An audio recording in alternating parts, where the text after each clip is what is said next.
تو آج تک پنجاب اور کے پی میں اسمبلیاں توڑنے کے بعد، پہلے کہتے تھے توڑو اسمبلیاں، ہم توڑ دیں گے، ہم الیکشن، تو اب باتیں کیوں نہیں کرتے؟ اس کے بعد آپ نے اپنی مرضی کے افسر جو ہیں چن چن کے سارے دونوں صوبے میں مسلط کیے.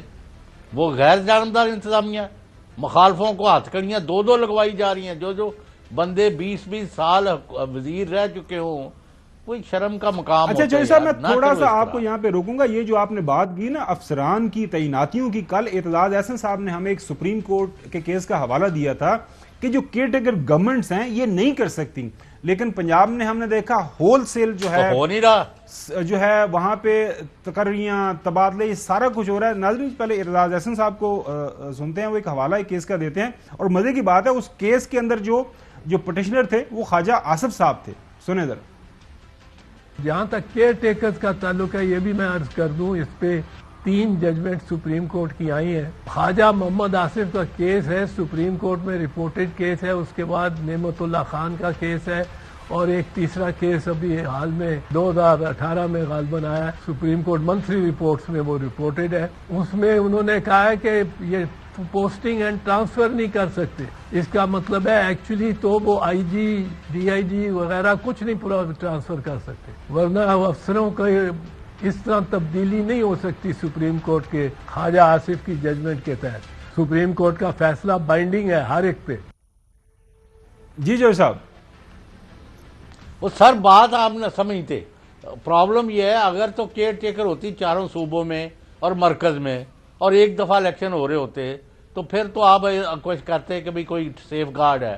اب وہاں ایک پاورفل مرکزی حکومت ہے جس میں 13 پارٹیاں ہیں، اور ان کے اور بھی پشت پناہ ہے ملک کے اندر اور باہر. وہ بیٹھے ہوئے ہیں اور وہ افسر وہاں سے بھیجتے ہیں فیڈرل گورنمنٹ سے، اور وہاں سے انہوں نے پنجاب میں بھی، وہاں کے پی میں بھی آپ چن کے پولیس میں اور ادھر بندے بھیج رہے ہیں. اب اس کا آپ کے پاس کیا علاج ہے؟ بھائی کیئر ٹیکر 2 صوبوں میں بنائی گئی ہے، وہ بھی اس پر بھی ہر ایک کو پتا ہے کہ غلط بنائی گئی ہے. اور اوپر ایک الیکشن کے ابھی وقت کیونکہ رہتا ہے، وہ ایک پاورفل گورنمنٹ مینڈیٹڈ وہاں بیٹھی ہے، کوئی پسند کرے یا نہ، وہ اپنے احکامات چلا رہے ہیں. تو یہ کیئر ٹیکر سیٹ اپ نہیں ہے، it is an extension of a federal government. اس میں کوئی دو رائے نہیں ہے. وہ ایک دشمنی کر رہی ہے پی ٹی آئی پر. انہوں نے ان کے خلاف ابھی کبھی پرویز لے کے گھر جا کے پولیس گھس جاتی ہے، کبھی عامر سعید رام جو ہے اس کو کسی اغوا کر لیا ہے، کبھی کس کی کو، کبھی آپ محمد خان بٹی. بھائی کس کس کا ذکر کریں؟ لیکن پی ٹی آئی چوہدری صاحب والے دیکھیں کیمپوں میں بیٹھے ہیں. چوہدری صاحب دیکھیں، آپ کا جو آئین ہے، آئین کے اندر جو ہے وہ حل موجود ہے، اور بڑا زبردست حل موجود ہے، جو ہمیں کل اعتزاز احسن صاحب نے ہمارے پروگرام کے اندر ہی بتایا کہ جناب اعلیٰ یہ حل ہے.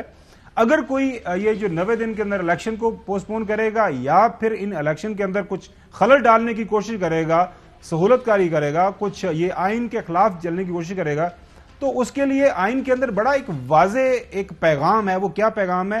اعتزاز صاحب نے بتایا. الیکشن بر وقت ہونا لازم ہے، چاہے وہ ورلڈ وار کیوں نہ ہو رہی ہو، سیکنڈ ورلڈ وار ہو رہی ہو. جو الیکشن وقت پہ نہیں کراتا اور آئین کے دیے گئے اوقات کے اندر نہیں ہوتا، وہ جو اس کے بعد بن کے بیٹھے گا نا کہ میں چیف منسٹر ہوں، ٹائم تو گزر گیا پر میں کابینہ ہوں، میں چیف منسٹر ہوں، ان سب پہ آرٹیکل 6 لگے گا. 90 ڈیز کو سے جو پار کرنے میں سپورٹ کرے گا الیکشن کمیشن ہے، جو سہولت کار ہوگا ان کے اوپر بھی آرٹیکل 6 لگے گا. جی لگے گا، بالکل لگے گا، بالکل لگے گا. تو چوہدری صاحب یہ تو بڑی ایک واضح سزا متعین ہے آئین کے اندر، اور اگر 90 دن جو بھی کراس کرے گا اس کے لیے آپ سپریم کورٹ کے پاس آپ کو جانا پڑے گا. اور سپریم کورٹ کے حوالے سے بھی کل ہمیں اعتزاز صاحب نے بتایا کہ ایسی کوئی وجہ آن گراؤنڈ موجود نہیں ہے کہ سپریم کورٹ بھی الاؤ کر دے. تو پھر یہ سوچ کیا رہے ہیں؟ لاہور کے اندر موجود ہیں، اصل میں سارا کچھ تو سوچا پلان تو وہیں پہ کیا جا رہا ہے. نہیں لندن میں کیا جا رہا ہے یا لاہور میں؟ نہیں لندن، آپ تو لاہور آ گئے ہیں نا، رابطے تو لاہور سے سارے کے سارے چل رہے ہیں نا. جی چلنے دیں، کوئی ایسی بات نہیں ہے. کل آپ نے دیکھا نہیں ہے کہ وہاں حلف دلوا رہی ہیں اور ساری کرسیاں خالی ہیں.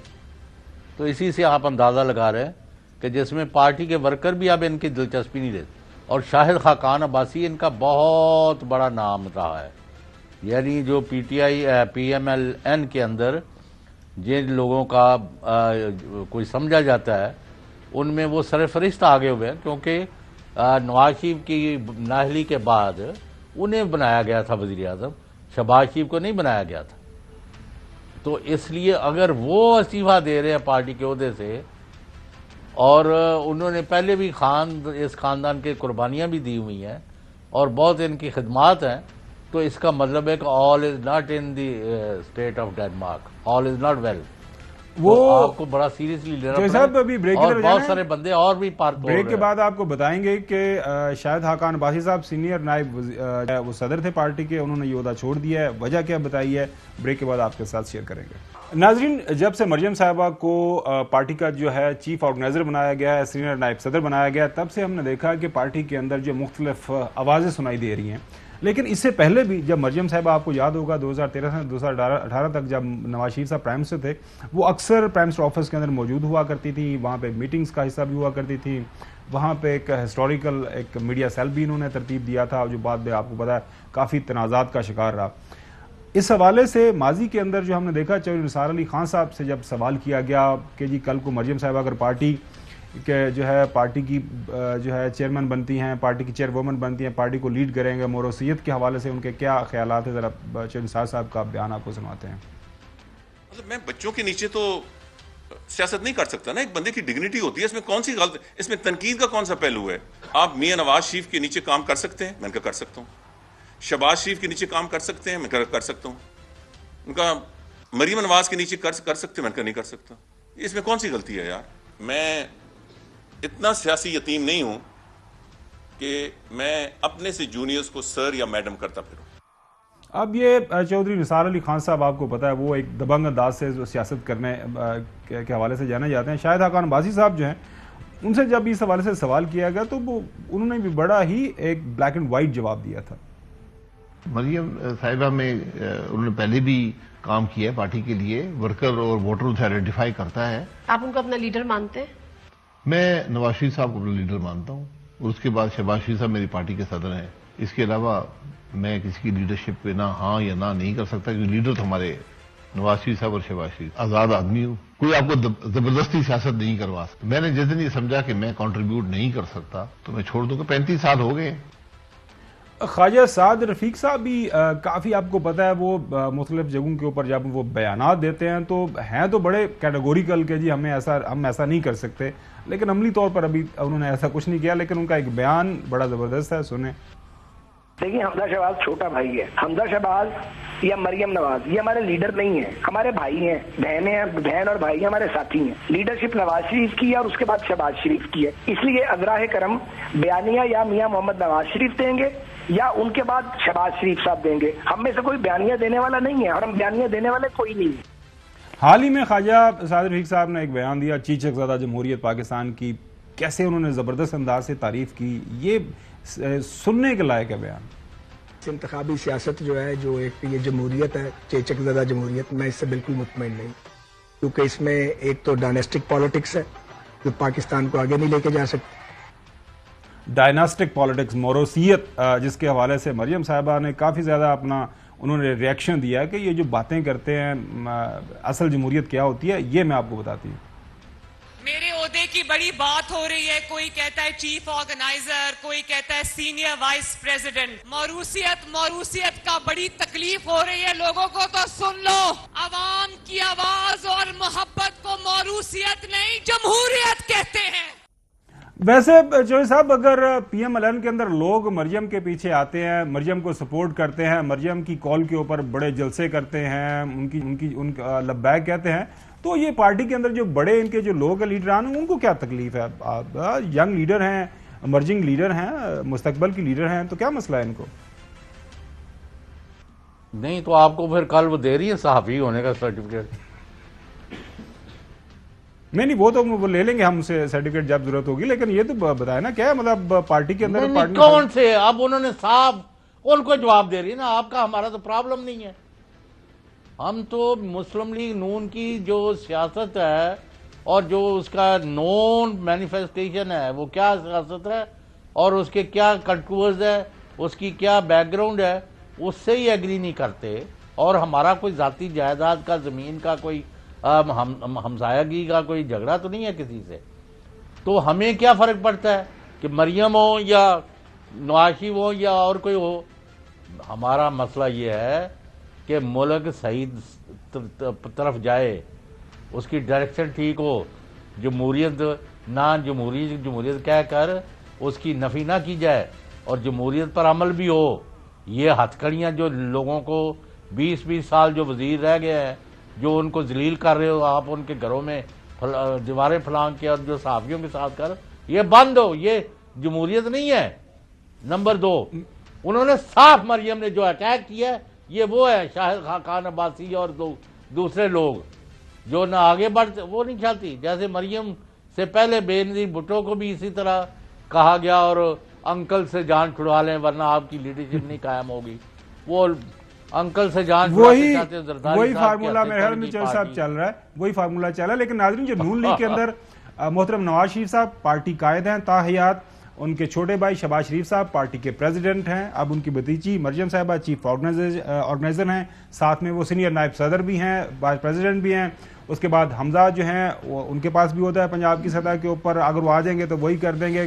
ان کے جو سمدی ہیں اسحاق ڈار صاحب، وہ اس وقت ملک کی اکانومی ڈیفیکٹو پرائم منسٹر کے طور پر وہ سارے کے سارے معاملہ چاہ رہے ہیں۔ تو لیکن یہ ہے، اور ان کے جو شوہر نامدار ہیں محترم کیپٹن صفدر صاحب، وہ یوتھ ونگ کو ماشاءاللہ وہ لیڈ کر رہے ہیں پارٹی کے اندر، تو وہ چھوڑ گئے ہیں۔ جمہوریت ہے، جمہوریت اسی طرح چلتی ہے۔ ناظرین، بریک کی طرف جانا ہے، بریک کے بعد آپ کو بتائیں گے اس وقت IMF کا ڈیلیگیشن پاکستان کے اندر موجود ہے، وہ کس طرح کی سخت شرائط کے اوپر قرضہ دینے کے حوالے سے بات کر رہے ہیں۔ ہمارے ساتھ ہمارے رپورٹر اسپیشل کورسپونڈنٹ شعیب نظامی صاحب موجود ہیں، ان سے ساری کی ساری تفصیل حاصل کریں گے۔ ویلکم بیک ناظرین، IMF کا ایک ڈیلیگیشن پاکستان کے اندر موجود ہے، پاکستان کی فائنانس منسٹری کے سینئر آفیشلز ہیں، ان کے ساتھ میٹنگ ان کی ہو رہی ہیں۔ فائنانس منسٹر ہمارے اسحاق ڈار صاحب ان کو سپروائز کر رہے ہیں۔ یہ تمام جو معاملات ہیں ان کے اوپر بات کرنے کے لیے ہم نے شعیب نظامی صاحب جو ہمارے اسپیشل کورسپونڈنٹ ہیں ان کو دعوت دی ہے، ماشاءاللہ بڑے زبردست انداز سے کور کر رہے ہیں سارے کے سارے ایشو کو۔ چوہدری صاحب، اچھا شعیب صاحب یہ بتائیے گا کہ اس وقت جو ہے IMF مانگ کیا رہا ہے، شرائط کیا ہیں، اور اس کا آنے والے دنوں کے اندر پاکستان کی اکانومی کے اوپر اثر کیا پڑنے جا رہا ہے؟ IMF جو ہے وہ یہ کہہ رہا ہے کہ پاکستان میں جو اس وقت بجلی کے لاسز ہیں، توانائی کے نقصان، پیٹرول کے لاسز ہیں، وہ جو ہماری ٹیکس آمدن ہے اس کو بڑھانے کے لیے اور جو ہمارا خسارہ کم کرنے کے لیے اقدامات کیے جائیں، تو اس میں اتنا بگاڑ آ چکا ہے کہ جو کچھ تیاریاں مطلب نئے ٹیکسز لگائے جائیں۔ جی، ٹیکسز جو ہے جو ہم کوشش کر رہے تھے کہ تقریباً 200 ارب روپے کے ٹیکسز جو ہیں وہ لگانے کی ہم تیاریاں کر رہے تھے، لیکن وہ یہ کہہ رہے ہیں کہ آپ 1% آف دا GDP تقریباً 630 سے 800 ارب روپے کے ٹیکسز جو ہیں وہ لگائیں۔ ساتھ ساتھ بجلی ہم یہ کہہ رہے تھے کہ ہم 6 روپے کچھ پیسے بجلی مہنگی کرنے کو تیار تھے، وہ یہ کہہ رہے ہیں نہیں، آپ 12.5 روپے بجلی مہنگی کریں۔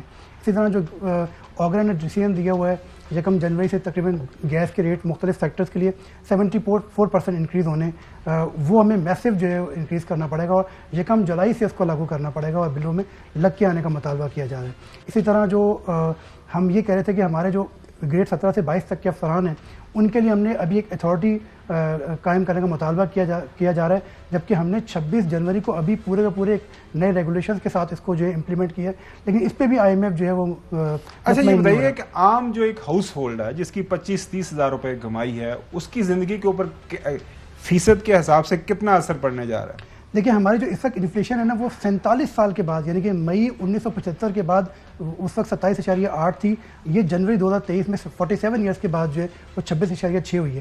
اگر ہم IMF کی باتیں مانتے ہیں تو کچھ ماہرین کا یہ کہنا ہے کہ اسٹریٹ ہوئے ہماری جو انفلیشن ہے وہ 12% انکریز ہوگی اور 39 اور 40% تک چلی جائے گی۔ تو لوگوں کی جو قوت خرید ہے تمام کی تمام وہ میسو جو ہے وہ متاثر ہوگی، کیونکہ پیٹرول مہنگا ہوگا۔ ہم پیٹرول کے اوپر اس وقت GST 0 لے رہے ہیں، IMF کہہ رہا ہے آپ نے لا میں 11% کیا ہوا ہے، اس کو بھی 17% کرنے کا مطالبہ کیا جا رہا ہے۔ جو بجلی کے یونٹ ہم سبسڈی دے رہے ہیں 300 یونٹ تک، اس کو کم کر کے 100 یونٹ تک لانے کا مطالبہ کیا جا رہا ہے۔ تو جو تیاریاں ہم کر کے بیٹھے تھے، جو کڑوی گولیاں ہم تیار کر کے بیٹھے تھے، اس کے اوپر IMF مطمئن نہیں ہو رہا، بلکہ وہ میسو سرجری کی بات کر رہا ہے۔ جی چوہدری صاحب، آپ کے سوال کرنا چاہ رہے ہیں؟ نہیں، اس میں سوال تو سیدھا سا ہے کہ نہ تو یہ جس کام کے لیے انہوں نے الزامات لگائے کہ جی 9 اپریل 2022 تک جو عمران خان گورنمنٹ تھی وہ تو تباہ کاری تھی، ہم نے بچایا ہے، ہم ریاست کو بچا رہے ہیں، تو 1 سال میں کارکردگی ان کی ہے وہ سامنے ہے۔ اب اگر IMF کا جو ایجنڈا ہے اس پر عمل ہو گیا تو معاف کرنا ہمارے جیسے لوگ جو ہیں انہوں کو بھی کل سے سائیکل پر یا پیدل دفتروں میں آنا جانا چاہیے، اور باقی جو ہے ان کے پیٹ جو ہے ان پر تو روٹی تو جانی نہیں ہے، تو اوپر پتھر ہی باندھ دے سارا ملک. تو یہ بہت خوفناک ہے، اس سے بغاوت پھیلے گی، اس پہ ملک کے اندر انارکی پھیلے گی، اور اس کا کوئی علاج نہیں ہوگا کسی کے پاس. لہذا میں یہ سمجھتا ہوں یہ نظامی صاحب سے، بلکہ نظامی صاحب بیٹھے ہیں نا، جی جی ہاں، بلکہ وہ یہ جو ہمارے پاس تو اطلاعات یہ آ رہی ہیں کہ ٹیکنوکریٹس کی گورنمنٹ بنے گی اور اس میں ساری پارٹیاں شامل ہوں گی اور وہ ملک کو اس دلدل سے نکالیں گی. اب نکال سکیں گی یا نہیں، ان کے پاس کیا اطلاعات ہیں؟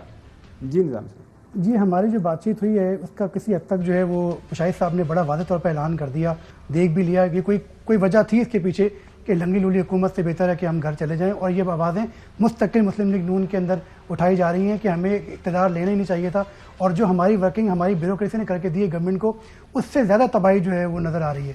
اچھا، یہ جو افسر شاہی کی آپ نے بات کی کہ ایک اتھارٹی بنائی جائے، وہ اتھارٹی سے کام کیا کروانا چاہ رہا ہے IMF؟ وہ کس طرح کی انفارمیشن چاہیے IMF کو؟ IMF یہ کہتا ہے کہ جتنے بھی گریڈ 22 تک کے افسران ہیں، 17 سے 22 تک، ان کی جو گوشوارے ہیں وہ اس وقت FBR میں جمع ہوتے ہیں لیکن پبلک نہیں ہوتے. وہ 2 شکیں ہیں، 198 اور 216 انکم ٹیکس کی، جس کے تحت ان کو جو ہے خفیہ رکھا جاتا ہے. جیسے ابھی ہم دیکھیں کارروائی بھی اسی حوالے سے ہو رہی ہے. تو وہ کہہ رہے ہیں کہ اس اتھارٹی کو جو ہے وہ ایکسس دی جائے اور یہ تمام کے تمام اثاثے پبلک کیے جائیں. ان کی پاکستان اور پاکستان سے باہر جتنے بھی اثاثے ہیں، جو ان کی فیملیز کے اسپاؤس کے اثاثے ہیں، وہ سب کے سب پبلک کیے جائیں. تو یہ کیا مان لے گی بیوروکریسی یا حکومت؟ آپ کو لگ کیا رہا ہے؟ بات یہ ہے کہ یہ تمام کے تمام چیزیں جو ہیں ان سے جڑا ہوا ہے، اور 8 فروری کا جو اجلاس ہے اس میں منی بجٹ کیا تیار ہوتا ہے اس سے حوالے سے ہے جو ہے وہ اہم فیصلہ. اچھا، اب یہ ایکسپیکٹ کر رہے ہیں کہ جناب اعلیٰ کہ ہمیں یہ IMF کا مل جائے گا پیکج، جو ساتھ میں کچھ اور بھی پیسے مل جائیں گے باقی 2 ممالک سے. کب تک ایکسپیکٹڈ ہے یہ ڈیل ان کے فائنل ہونے کی؟ ہمیں جو ہے وہ 9 فروری تک جو ہے IMF کے ساتھ، کیونکہ اب یہ ٹیکنیکل ٹاکس جو ہے کل ختم ہو جائیں گے، اس کے بعد پالیسی ٹاکس ہوں گی، اس کے بعد جو ہے ہمیں پالیسی ڈیسیژن لینے ہیں کس طرح کے. تو وہ ان میں کتنی حد تک جو ہے وہ بگاڑ آئے گا، اس کے بعد اگر وہ کامیاب ہو جاتی ہیں تو یہ جا کے ایگزیکٹو بورڈ میں بیٹھے گا، مارچ میں جا کے کہیں پاکستان کو رقم مل سکتی ہے. نظامی صاحب یہ بتائیں کہ انہوں نے کہا ہے کہ جو اگر معاہدہ ہم کریں گے اور اس پر اپوزیشن لیڈر عمران خان اور PTI بھی سائن کرے، ورنہ ہم نے کچھ نہیں دینا. جی، جو ہماری بات چیت ہوئی ہے اب تک جو ہے وہ ان کی اپوزیشن کے ساتھ جو ہے وہ کوئی میٹنگ شیڈول نہیں ہے، اور اب اس طرح کی اپوزیشن بھی نہیں ہے. جیسے تیمور جھگڑا صاحب جب تھے تو وہ کسی حد تک انہوں نے جو ہے وہ لیٹر بھی لکھ کے اور جو چیزیں تھیں اپنے تحفظات تھے وہ پیش کیے تھے. لیکن جو ہماری بات چیت ہوئی ہے اب تک جو ہے اپوزیشن کے ساتھ فی الحال کوئی میٹنگ شیڈول نہیں ہے. اب یہ نہیں پتا کہ یہ آنے والے وقت یہ چوہدری صاحب آپ کی بات بالکل ٹھیک ہے، کیونکہ ظاہر ہے ملک کے اندر الیکشن ہونے والے ہیں، تو آئندہ جو حکومت آئے گی تو اس نے پھر ظاہر ہے اس یہ جو ہماری ان کے ساتھ ڈیل ہوگی اس کے اوپر امپلیمنٹ کرنا ہوگا کمنگ منتھس اور ایئرز کے دوران. اور سخت شرائط ہیں ملک کے اوپر، جو کافی اس وقت معاشی اعتبار سے کافی سختی ہے، عوام پہ بوجھ آئے گا، اور ظاہر آلریڈی جو مہنگائی ہے وہ آسمان کو چھو رہی ہے. اور بس دعا ہے ہماری، اللہ تعالیٰ ہی ہمارے ملک کے اوپر رحم کرے. آج کے لیے اتنی، کل آپ سے دوبارہ ملاقات ہوگی. اللہ حافظ.